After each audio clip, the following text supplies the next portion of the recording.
Hello all you mayhem makers, I'm Mindy with Quilting Mayhem and welcome back to the Bondi top sew along. So we have fabric pieces cut out and we're going to put them together. So I'm going to show you the basics of this pattern. I am going to do it on my domestic machine. Now I really would rather use my serger because the serger makes it like 10 times faster because you don't have to do as much with the seams. But I know most of you at least have a regular sewing machine, and then those of you that have sergers, please use them. It just makes it so much easier.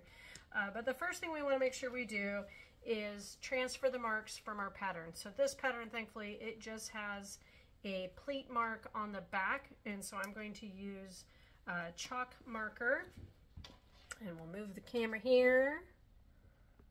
Don't mind my messy sewing space. It's always mayhem. Come on. That's how we got our name. So I have the line there. I'm just folding this back so I can transfer. I love this chalk marker. I've had it forever. And then we want to make sure we flip and do the other side. There are days I wish I had some more space, but you know. Don't we all? And then I am going to just mark this center. Actually, I'm going to pinch it to mark it so that I can open it and then mark it with chalk. Now, that's about the only thing you've got to mark. You can then take your pattern template, fold it up, put it back with your pattern. All right? Come back over here. Try not to do a whole lot of moving maybe this time. We'll see. Okay, so I also am going to pin that pleat mark in the 3 spots because for me, I just find that's a little easier to get them all to line up, all right? And it'll help for you guys to show you the visual. So this is the back panel of a shirt.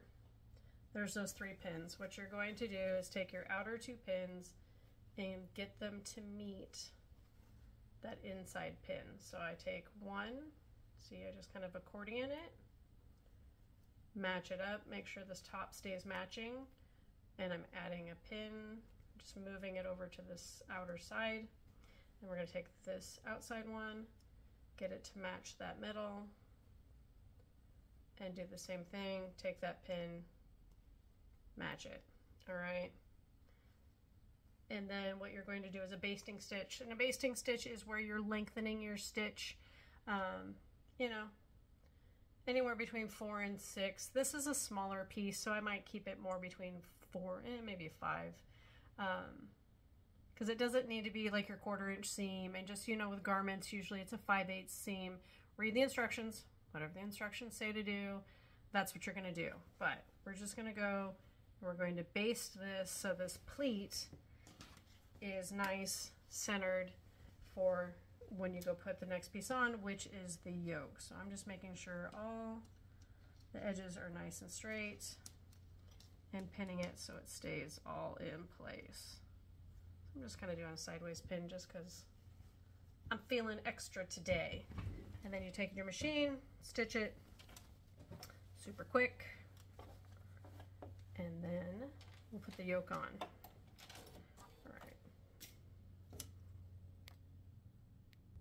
Okay, so, and I did this just 1/4 inch down, actually, instead of that 5/8. That way, when I sew the yoke piece, which is the smaller back piece, onto it, I don't have to worry about that basting stitch showing or coming up right in the same seam. So I actually only did this 1/4 inch down because it's just holding it. And then all you're gonna do is take this top straight edge of your back piece and the long straight edge of your yoke. So remember I cut out, I love these guys, little triceratops. So you're taking the long straight edge of your triceratops, long straight edge of your back, pin it down, and that's where you're going to do that bigger seam, all right? I mean, this shirt, super easy. You're just doing a couple seams and some hemming, and it's ready to wear.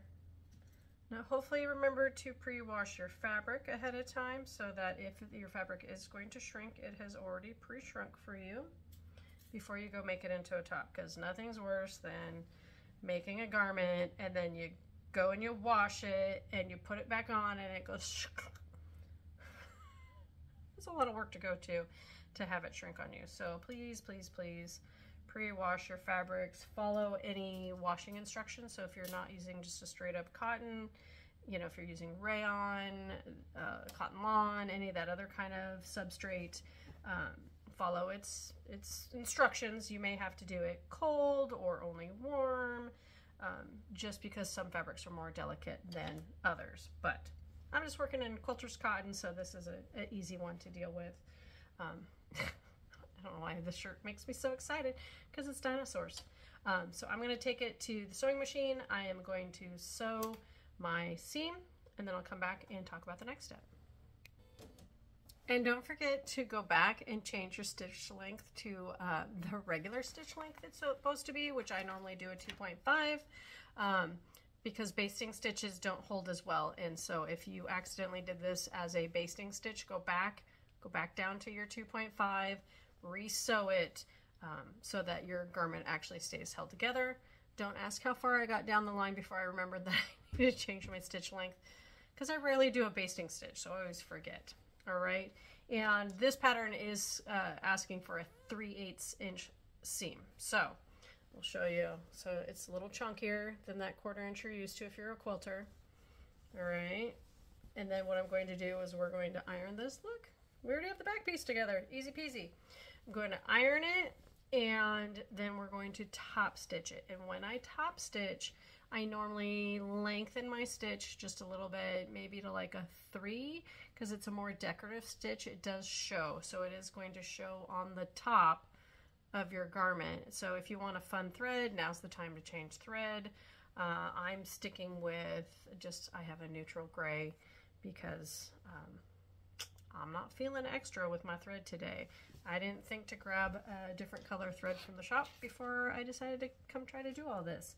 Okay, so go iron it and then top stitch, and it's telling you to top stitch just 1/8 of an inch away from that seam line, and I am going to do it on the top side. So this gray piece, I'm going to do it there.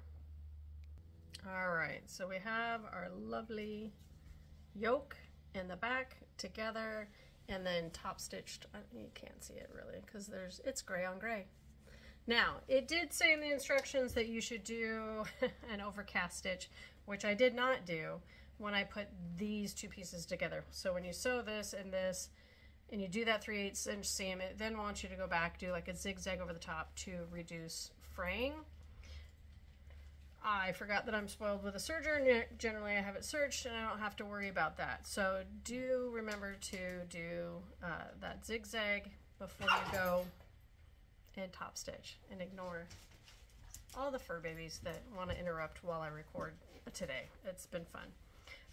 So go back, zigzag before you top stitch. So hopefully you're watching this video before you start sewing, just in case. And then what happens next is we're going to get this top together. So you have your front piece that's all one print.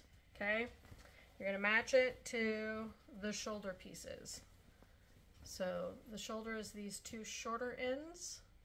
You're going to match, sew those, and I'm just going to pin it.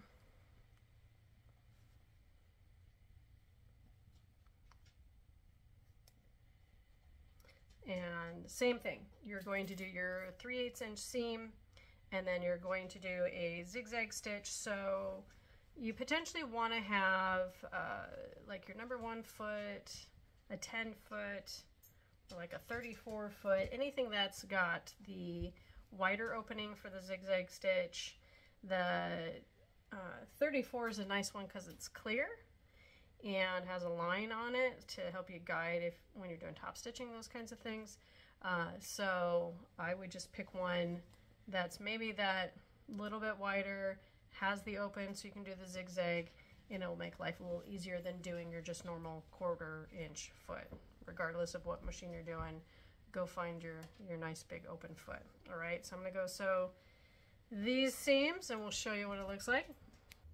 All right, so we have shoulder seams together. There's where you see I've done a zigzag down there just so that will stop any fraying that comes down to it. It's kind of a stopping point. It does not tell you to top stitch the shoulder seams, so that is not a necessary step. So now we're gonna go to the next step, which is where we're joining the side. So it goes from the armpit down to the end. Once again, pin it, sew at the 3/8, do that overcast of a zigzag, and then essentially down to hemming and done. I mean, this is how easy that is. So I'm gonna go do some sewing and we'll show you what it looks like. All right, so we have all our sides together. So the shoulders are together, the sides are together. So now we're going to hem. So we do hemming on the bottom of the shirt and on the sleeves, and then you have a bias on around the neck. So hemming really is just folding fabric over essentially twice. So you fold it once 1/4 inch, twice, so that it gets the edge all covered and concealed. So I'll show you kind of, I've already ironed it over. So you do it once and then twice, and then stitch it down is all you've got to do to hem. And you can hem it if you need it shorter, like if you try it on and it's too long, you can trim it and hem it shorter. You just can't make it longer. But otherwise, the instructions is just a 1/4 inch turn twice, and that is where you can use like the Sew to Grow. The multi-fashion tool has measurements, or a seam gauge, or a hot hammer tool. Any of that kind of stuff works great with just measuring that 1/4 inch twice, fold over before you go take it to machine, top stitch. And remember, once again, I would do, you know, maybe about a 3 for that top stitch, just so it's a little more decorative. If you want a fun color thread, now's the time to do it, because that is that little nice detail on the bottom of your shirt and on the edges of your sleeves. So that is like the second to last step, and all we'll have is a bias neck to add. So I'm going to get that done, and we'll talk about how to finish this up. And also, when doing sleeves, you potentially want to take the table off your machine. So like this, my slide on table is off, so that this can easily go around the throat of my machine while I sew. All right. In case you need a daily dose of cute puppy, my buddy Jasper's trying to help. He's inspecting my work. So hem is done, so the sleeves have a nice edge to them. The bottom has a nice edge to it. The only thing left is then to add the bias strip to the neckline, and that's what gives it a nice finish to it. And I am going to do a separate tutorial on how to cut bias strips and get them ready to do the neckline. So I will be back after I go get those strips ready and show you how to finish this top off. All right, everybody, all we have left is to take the bias strip that we made for the collar and attach it, okay? So hopefully the videos helped you, taught you how to do it, and the reason for bias is that this edge is going to stretch more than if it wasn't bias. If it was straight or grain, it does not have as much give, not as much bend, and because we're trying to go around these curves, you want it to have bend to it. So you find the back center of the shirt, and I'm just matching the shoulder seams, and then finding that middle, and I'm pinning it, because that's where that bias trim is going to meet in the end. Now, just like I do with quilting, I never start at the very beginning of my bias tape or my binding strip, and I don't start right where I want the join to be. So I potentially just take the beginning, hold it where that pin is, but I'm going to start, you know, like 6 inches further down the line, because when it comes to the end of doing that join, you want to have room to manipulate the two ends to get them together. And if you're super close to that middle, you don't have enough room to try to do the ends together because you have to try to trim them and sew them. You'll see when we get there. And then, you know, join them and get them put down. So just start, you know, there's no specific science, 6-8 inches, however far you want to go. Just give yourself room. I'm just kind of loosely pinning. This is not even really necessary, but I'm just doing it to make sure I have enough bias made. I really just cut 2 strips. It should hopefully be enough. I want to make sure. I don't want to be trying to add bias strips and when it's partially on my garment. And why I say this is loosely, because as it comes around some of these curves and things, it's gonna bend and adjust. So you can't really pin it exact because of just all the turns you're going to make. Now for this, I'm going to leave my sewing table on. I don't need that smaller neck. I like having the support of the sewing table, and the opening for this top is wide enough that that's okay. So let's see, so now I'm getting to the other end, and I have plenty left, and I'm going to leave it because I don't know how much is going to kind of get absorbed as I sew this on. But I am going to go start stitching it down, and then I'll show you what it looks like when I get close to the end of this side, and we'll make that join. All right, so we've got it on here. Now, for the finishing touches. And you can, if there's too much and it bothers you, just chop it off. Okay. And then what you're going to do is take one of the tails, match it up to that center point, and make a line. Just mark it. You're also going to want to mark where the pin is, because that pin's going to get in your way, and you're going to want to know where the center is. And take that away. And then the other side, you're going to do the same thing. Come over, and this time you want to make sure that you're following it as closely as you can, because once you join it, there's kind of no going back. All right, and then you open up these 2 pieces. A lot of times I grab a ruler and I do a full line, just because you're going to try to line these 2 pieces up. And I like to be able to see what I'm doing. Now this is a little different than when you do, say, a quilt binding join. Usually a quilt binding join, you try to miter. For a top, it's not as necessary. You can do just kind of a straight meet up. But this is where you're going to take your 2 pieces and try to line them up and sew them. And see, this is why you need that extra space, because it starts to get a little squirrely on you. And so I'm just lining up the straight edges here, and these lines are lining up. So what I drew is going to line up. I'm going to pin it.